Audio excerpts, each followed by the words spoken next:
చంద్రబోస్ గారు, we all know he's a lyricist. So ఆయన responsibility lyrics తప్పులుంటే ఆయన చెప్పాలి. సో నన్ను ఫస్ట్ 2 ఎపిసోడ్స్ బాగా మెచ్చుకున్నారు. ఇలాగా ప్రతి నోట్ కానీ భావం కానీ అసలు వదలకుండా పాడుతా అని కూడా చెప్పారు నాకు. అయితే రాముడు రౌండ్ లో వీళ్ళందరు ట్రూ కలర్స్ అన్ని బయటపడ్డాయి. ఫస్ట్ సునీత గారిది నేను చెప్పినట్టు మైక్ లో మాట్లాడేశారు, ఇండియన్స్ ఉన్నాయని నాకు తెలియక.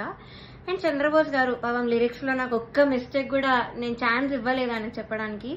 సో దానిలో చెప్పలేక ఆదృత లేదు అని ఒక కామెంట్ ఇచ్చారు. అది ఇంకేం చేయాలి, మేల్ సాంగ్ సేమ్ ఇంపాక్ట్ ఒక ఫీమేల్ వాయిస్ నుంచి మీరు ఎక్స్పెక్ట్ చేయలేరు. సో అంతరామమే is a male song. So ఇంకా లిరిక్స్ లో చెప్పలేక ఎందుకు ఇంకా క్రియేట్ చేసుకొని చెప్పడం నాకు అర్థం కాలేదు.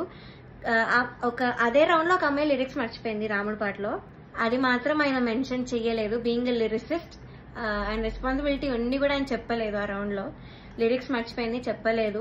ఇంకా మమ్మల్ని ఏడ్పించేసావు అది ఇదని చెప్పింది. చాలా మంది చేతిలో రాసుకొని వచ్చారు, అది కూడా ఆయన చెప్పలేదు, అది కూడా కౌంట్ చేయలేదు. కానీ నాకు మాత్రం లేని నెగిటివ్ పాయింట్స్ అన్ని, ఆయనకు అవసరం లేని నెగిటివ్ పాయింట్స్ అన్ని కూడా చెప్పారు. లిరిక్స్ లో మాత్రం నేను ఇప్పటివరకు ఆయనకు ఒక్క ఛాన్స్ కూడా ఇవ్వలేదు సాంగ్స్ లో.